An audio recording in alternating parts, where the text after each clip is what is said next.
الله تعالى وبركاته.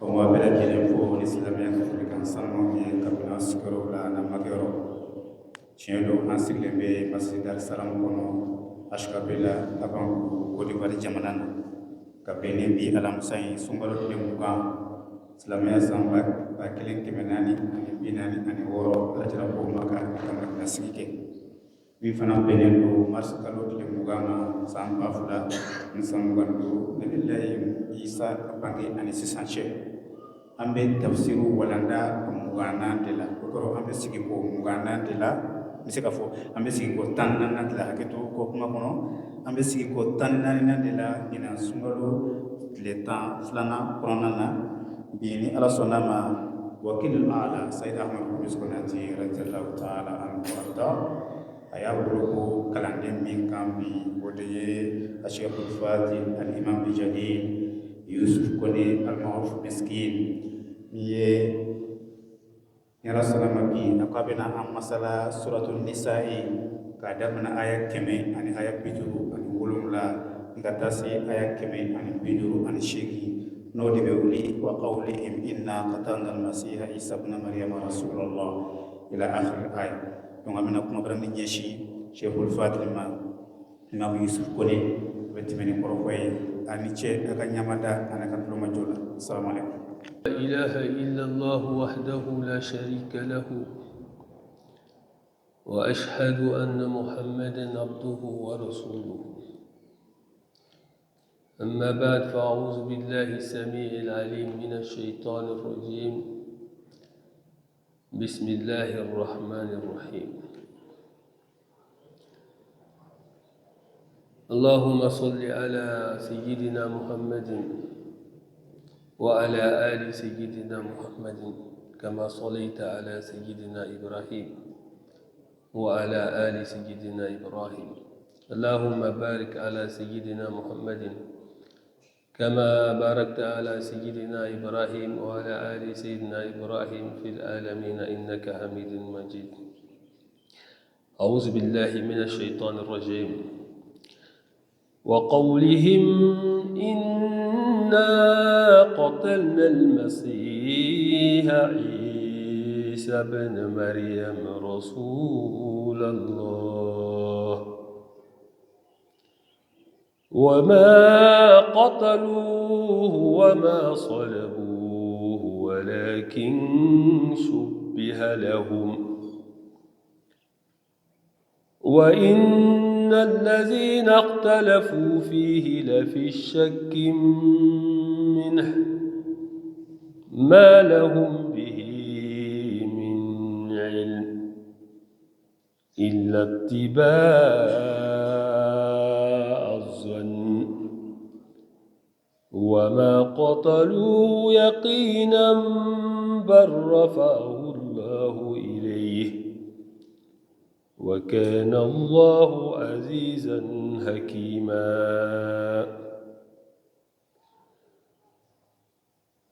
أمي الله سبحانه وتعالى تندو بلا جنيه مسامين تاي نما هنا نكسيني نامو من الله سبحانه وتعالى في كان يسيتشيدو نفسه من شيما نبي مولى با نبي محمد مصطفى صلى الله عليه وسلم أنا كصحابه أنا كسمو anga intervention bi anga la ñini ka ke français la ka sababu ya ke ambalima mu n'olu fana tɛ tubabu kan fɔla ye i n'a fɔ ambalima mu bi Niger ani jamana wɛrɛw la kɛrɛnkɛrɛnnenya ma Alhaji Abdurazak Atiku o y'a ɲini an fɛ n'an ka occasion sɔrɔ ka témoignage filɛ n'an bɛ se ka kuma français la dɔɔni parce que o fana b'a partager n'o teriw ye mun b'u ka jamanaw kan ani jamana wɛrɛw fana kan i n'a fɔ Nigeria jamana ninnu bon bɛɛ tɛ jula ka mɛn n'a ye an fana ka ɲini Alahu subahanahu wa taala fɛ ka dɛmɛ ɲini a fɔ an seko damayira la an bɛna essayer ka intervention fitinin kɛ nanzarakan na alhamdulillah j'atteste qu'il n'y a point de divinité excepté Allah subhanahu wa ta'ala.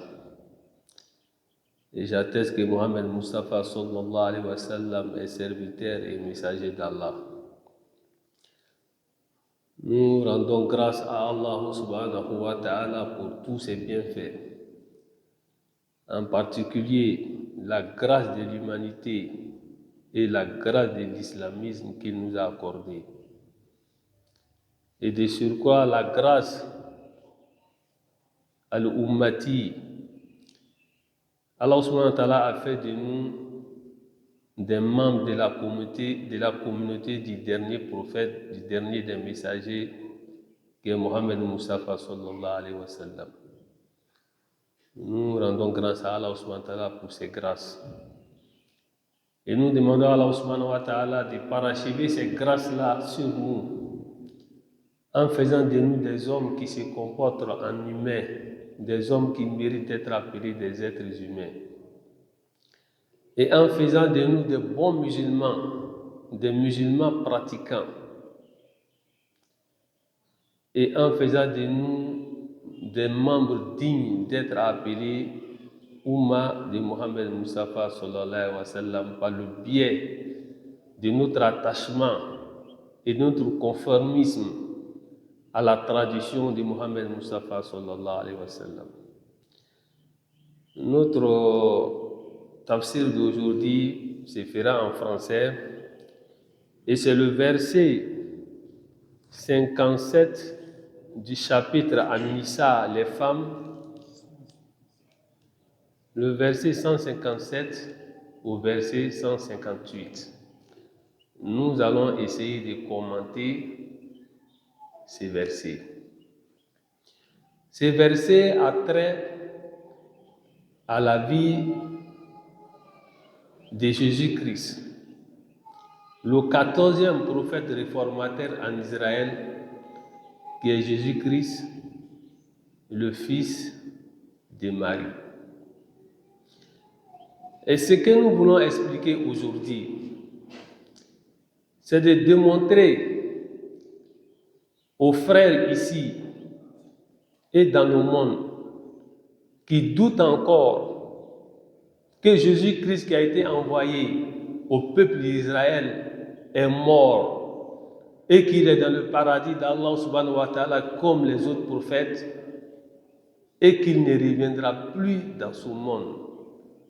Jésus de Nazareth, Isa ibn Maryam alayhi salam, il est mort, il est dans le paradis d'Allah, il ne reviendra plus dans ce bas monde encore. Ceux qui doutent de ça encore, ou ceux qui sont en train de faire des recherches, c'est à ceux-là que nous voulons nous adresser aujourd'hui. Les savants musulmans, beaucoup de savants musulmans ont traité de ces sujets. Beaucoup de savants musulmans ont fait des sentences et ont écrit que Jésus-Christ, le fils de Marie, le prophète d'Israël, est mort comme tout, en l'instar de tous les autres prophètes qui l'ont précédé. Il est mort comme Moïse est mort. Il est mort comme Yahya est mort. Il est mort comme Zacharia est mort. Il est mort comme Moussa est mort. Il est mort comme Haruna est mort. Il est mort comme le prophète Mohammed sallallahu alayhi wa sallam est mort. Et tous ceux qui réfléchissent savent que vraiment Jésus ne peut pas être vivant. Jusqu'à aujourd'hui, presque 2000 ans. Il est où? Il est dans les cieux, il est en bas de la terre, il est où? Jésus, qui était un être humain, qui mangeait, qui buvait comme tout le monde. Beaucoup de savants, quand je dis beaucoup de savants, pour ceux qui cherchent la vérité, je vais leur donner par exemple le Tafsir al-Murari, qui a été écrit par Ahmed Mustafa al-Murari. Je demande aux chercheurs de vérité d'aller lire le Tafsir al-Murari. Il a parlé beaucoup sur la mort d'Isa. Il a fait beaucoup de démonstrations dans le Coran. C'est des grands savants musulmans, c'est des grands universitaires, c'est des grands chercheurs que le monde entier a accepté, des recteurs d'université. Les gens peuvent regarder aussi dans le tafsir fi Zilal al-Qur'an de Sayyid Qutb. Il va dire que la vie de Jésus au ciel est comme la vie des autres prophètes et des autres shahids. Façon qu'ils vivent au ciel, c'est comme ça que Jésus vit au ciel. Façon ils sont morts ici et ils vivent spirituellement, c'est comme ça que Jésus aussi vit spirituellement au ciel. Beaucoup de savants. Et si nous revenons ici chez nous en Afrique, nous allons voir des grands savants sunnites, comme Abu Bakr al-Gumi, qui est l'auteur des tafsir Radd al-Izhan, qui était le président des sunnites au Nigeria, qui toute sa vie, étant sunnite, wahhabite, toute sa vie, il a prôné la mort d'Issa. Il a fait des débats. Les cassettes sont là. Même si aujourd'hui, ces enfants qui sont venus après lui, après avoir fait des études en Arabie Saoudite, ont changé, sont en train de transformer ses dires. Par exemple, les dernières publications de son tafsir qui est Radd al-Izhan, il y a des paroles qu'il a dit dans les originaux, vous ne trouverez pas ça aujourd'hui dans les nouveaux, parce que son fils est en train d'enlever tout ce qu'il a dit qui contredit ce que ses enseignants en Arabie Saoudite lui ont enseigné. Et si quelqu'un aussi va regarder dans un tafsir Mouraki ou bien dans un tafsir de Sayyid Qutb fi Zilal qu'il ne voit pas ce qu'on a écrit, on lui demande de chercher les originaux, les anciens. Vous allez voir que ce que nous disons est écrit là-dedans. Et nous-mêmes ici, nous avons des copies. Ici, des copies originaux que ces paroles-là sont dedans. Je me rappelle quand j'étais au Niger à Tintabaradine, j'ai eu à débattre avec un savant sunnite. Il allait prendre tafsir Radd al-Izhan chez lui, il est venu me donner. Et il m'a dit de lui montrer la partie où Abu Bakr me dit que Issa est mort. J'ai pris 2 jours en train de fouiller, je ne me retrouve pas. Après, je lui ai dit, mais ton tafsir là, c'est pas le réel. Il m'a dit, c'est vrai qu'ils ont enlevé. Il a dit, mais tu sais, ça, puis tu es venu me donner de chercher dedans. Nous, on a l'original. Donc ça, je dis ça aussi pour que les gens fassent beaucoup attention. Moi-même, quand j'étais à Tawa, je me suis rendu à une bibliothèque islamique où il y a les tafsirs en cassette audio complet de Coran Karim de Abu Bakr Gumi. J'ai voulu acheter le tafsir de Surat al-Nisa et de Surat al-Maïda. On a fouillé tout. Tous les cassettes étaient présents, sauf là où il parle de la mort d'Issa. Ce n'était pas dans les archives. Donc, c'est vous dire que on s'adresse ici aux chercheurs de vérité. Et on ne peut pas convaincre tout le monde. Une personne qui ne veut pas accepter une parole, quel que soit ce que tu vas lui dire, il trouvera toujours quelque chose à dire, à opposer à ce que tu dis, parce qu'il ne veut pas chercher la vérité. C'est aux chercheurs de vérité qu'on s'adresse. Et Issa ibn Maryam, il est mort comme les autres prophètes. Beaucoup de savants l'ont écrit. Ceux qui ne savent pas, je vous ai donné ici 3 livres. Tafsir al-Muraghi, Tafsir al-Radd al-Izhan et puis Tafsir fi Zilal al-Qur'an. Il y a d'autres livres. Le prophète Mohammed Mustafa sallallahu alayhi wa sallam, les livres d'histoire qui relatent la vie de Mohammed Mustafa sallallahu alayhi wa sallam nous relatent un fait. Quand le prophète a senti que ses disciples ont senti que sa fin était proche, sa vie terrestre, la fin de sa vie terrestre était proche, les disciples pleurèrent. Le prophète est sorti, s'appuyant sur 2 personnes. Et le prophète Mohammed sallallahu alayhi wa sallam, ce jour, a tenu un discours qui est écrit dans les livres de Tariq. Le prophète a dit, s'adressant aux gens, ce jour-là, a dit, Ayyuhan nas, ô vous les hommes, Kad balagani annakum takhafuna min mawti nabiyikum. il m'est arrivé que vous avez peur de la mort physique de votre messager.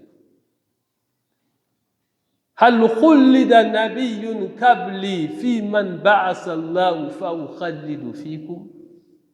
Le prophète a dit à ses disciples ce jour-là, هل خلد نبي. Est-ce qu'un prophète est resté éternel? Mimman بعث الله قبلي. Parmi les prophètes que Allah a envoyés avant moi, est-ce qu'un est resté vivant, éternel sur cette terre ici? فأخلد فيكم, pour que moi je reste parmi vous. Le prophète a dit que tous les prophètes qui l'ont précédé, ils sont morts. Et lui aussi, il va mourir. Et quand le prophète est décédé, c'est le même verset que Abu Bakr Siddiq a lu pour convaincre les disciples, qui n'étaient pas prêts à ça. Qui, par le degré de leur amour pour le prophète, étaient rentrés dans un état où ils ne se contrôlaient plus. Abu Bakr a dit, Muhammad illa Rasoul. Mohammed n'est qu'un messager. Tous les messagers qui l'ont précédé sont morts. Et lorsque nous allons dans le Coran, les derniers versets de Souratul Maïda sont un fait à venir que Allah subhanahu wa ta'ala nous explique dans le Coran. Dans le Coran nous permet de voyager dans le passé, dans le futur et dans le présent. Avec le Coran, souvent, on va à l'au-delà. Ce qui va se passer dans l'au-delà, Allah nous relate ça dans le Coran, alors qu'on n'est pas encore arrivé là-bas. Tous les savants musulmans sont d'accord que les derniers versets de Souratul Maïda, c'est des faits de l'au-delà que Allah est en train de nous demander. Où Allah subhanahu wa ta'ala va demander Isa ibn Maryam, A anta qulta linnasi ittakhizuni wa ummiya ilahaini min dunillah. Allah va demander à Jésus-Christ, le jour de la résurrection, devant l'humanité tout entière, c'est toi qui as dit à ces gens-là, les juifs, les chrétiens, de te prendre, toi et ta mère, comme une divinité. Et Jésus va répondre par la négative. Il va dire à Allah subhanahu wa ta'ala, je leur ai dit que ce que tu m'as recommandé de leur dire, à savoir t'adorer toi, l'unique vrai Dieu. Et j'étais témoin parmi eux, tant que j'étais vivant parmi eux. Et quand tu m'as achevé par la mort, c'est toi Allah qui savais ce qu'il faisait. Tous les savants sont d'accord que Jésus-Christ, tous les chercheurs sont d'accord que Jésus-Christ, s'il n'était pas mort et qu'il était revenu dans le monde comme les autres pensent et qu'il avait rétabli le droit, la justice, il avait parlé aux Juifs, Jésus-Christ allait relater ça ici. Cette question va se poser le jour de la résurrection. Mais Jésus ne fait pas mention d'un retour. Jésus, fils de Marie, le prophète d'Israël, dans sa réponse devant Allah subhanahu wa ta'ala ici, il ne fait pas mention d'un éventuel retour. Il dit, j'étais parmi eux quand tu m'as donné la mort, c'est toi qui savais ce qu'il faisait. Mais Jésus devait dire ici que mais je suis revenu. Mais quand Jésus même va revenir, ceux qui ont dit qu'il est Dieu là, est-ce qu'ils vont rester là jusqu'à il va revenir? Question. Ils vont rester là jusqu'à son retour. Et ils sont déjà morts, c'est d'autres personnes qui sont là. Et ceux qui sont morts là, il va leur dire comment que lui n'est pas le fils de Dieu.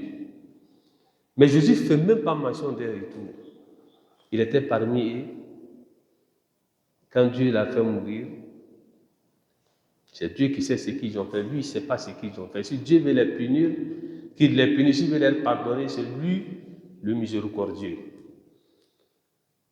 Les derniers versets de Souratul Maïda doivent amener les chercheurs de vérité à réfléchir beaucoup. Aujourd'hui, on voit des grands scientifiques, des grands universitaires qui sortent aujourd'hui sur les réseaux sociaux, dans les chaînes de télévision, pour dire que ce chapitre-là, ces versets-là est preuve que Jésus-Christ est mort et qu'il ne viendra pas dans ce monde. Il y a d'autres qui vont dire non, il y a Ghulam Ahmad al-Qadiani qui est l'imam Mahdi et que c'est la communauté qui est communauté Ahmadiyya, c'est eux qui disent ça. Ceux qui sont en train de dire ces vérités aujourd'hui n'ont rien à voir avec la communauté d'imam al-Mahdi. Abou Bakr Goumi, qu'on vient de citer, n'a rien à voir avec l'Ahmadiyya. Il n'a jamais fait mention de ça. Mais lui-même, par ses recherches, et il disait aux gens qui venaient le débattre avec lui d'aller faire des recherches. Issa est mort. Il faut que les musulmans comprennent cela. Mohammed Mustafa sallallahu alayhi wa sallam, il est mort et enterré, le plus grand des messagers d'Allah. D'autres disent que mais si Issa est mort, où est sa tombe?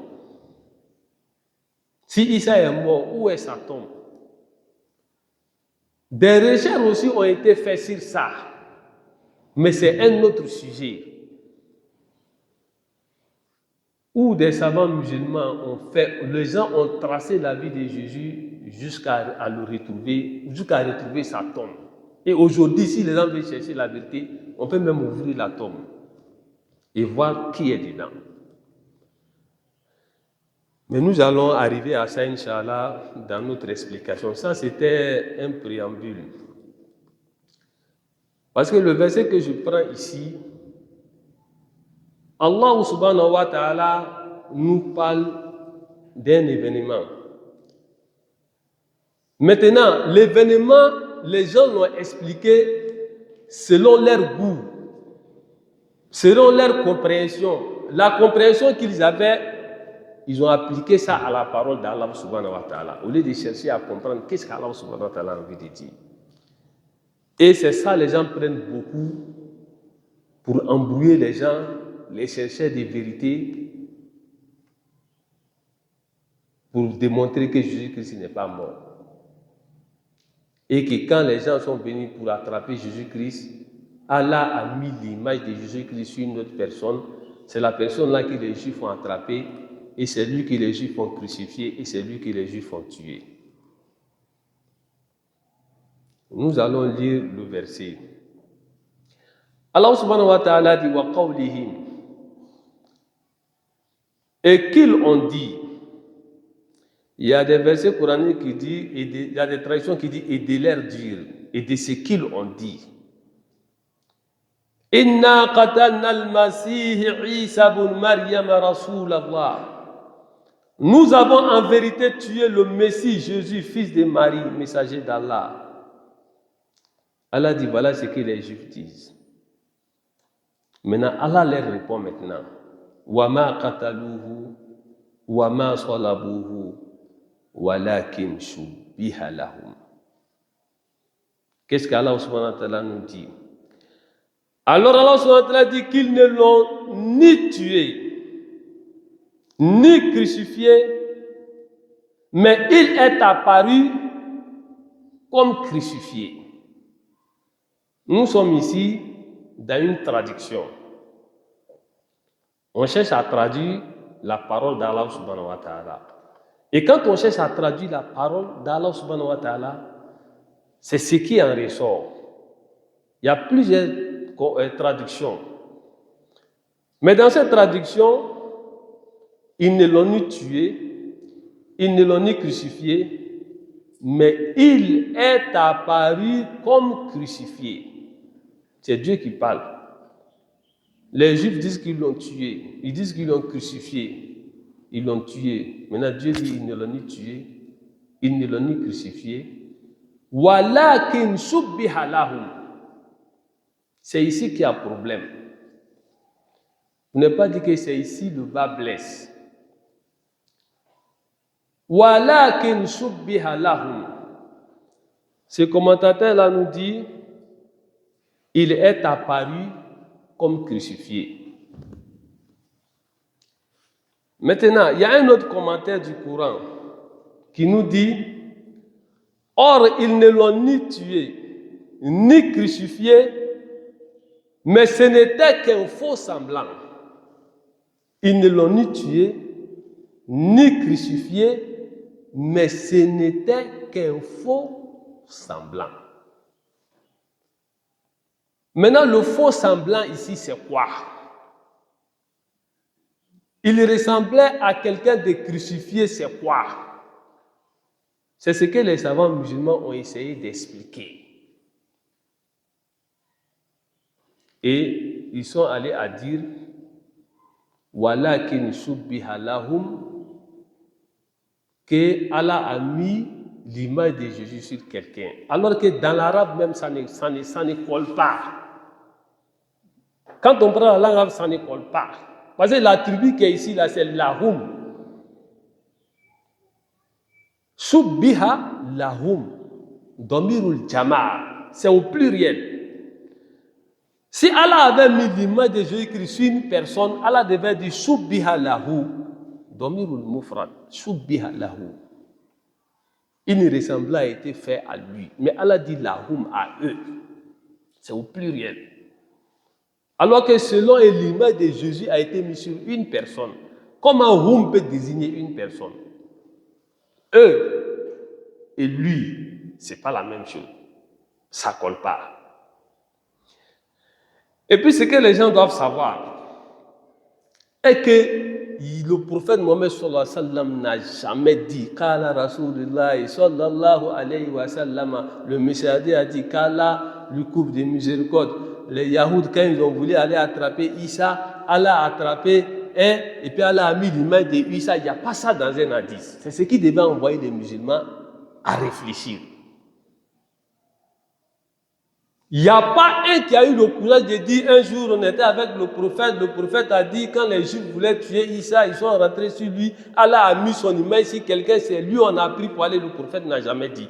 Et puis il n'y a pas un sahaba qui a dit qu'un jour le prophète a dit ça. Mais les gens ont pris ça avec les gens et les gens ont écrit ça dans les livres. Ce n'est pas un hadith. Ce n'est pas un hadith. C'est ce qu'on appelle aujourd'hui les vrais israéliyates.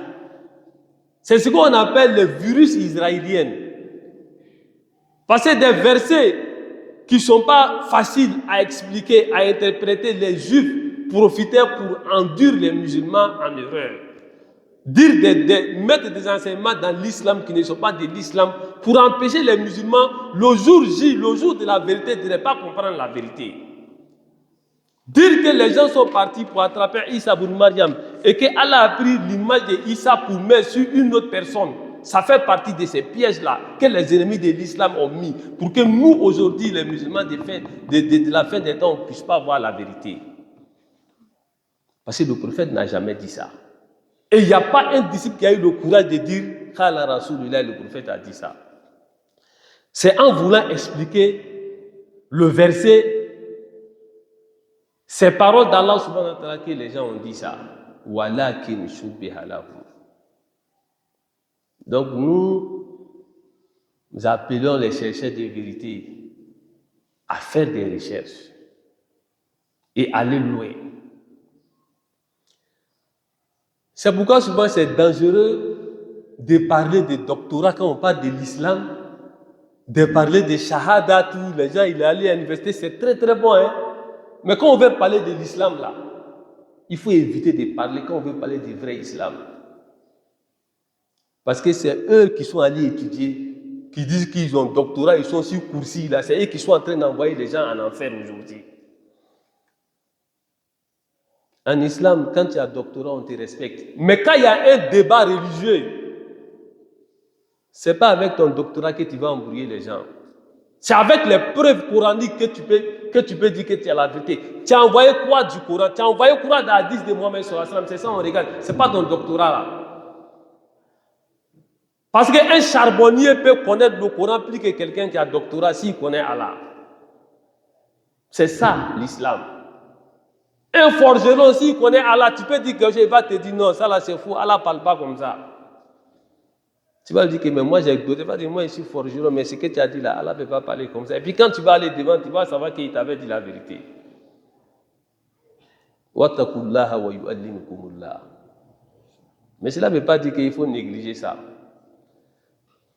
Nos frères wahhabites, musulmans wahhabites, ce sont nos frères, c'est des musulmans qui ont leur base en Arabie Saoudite. Ils ont fondé des universités et ils ont choisi leur idéologie, leur doctrine qu'ils sont en train d'enseigner dans leurs universités. Mais ils n'ont pas le monopole de la vérité.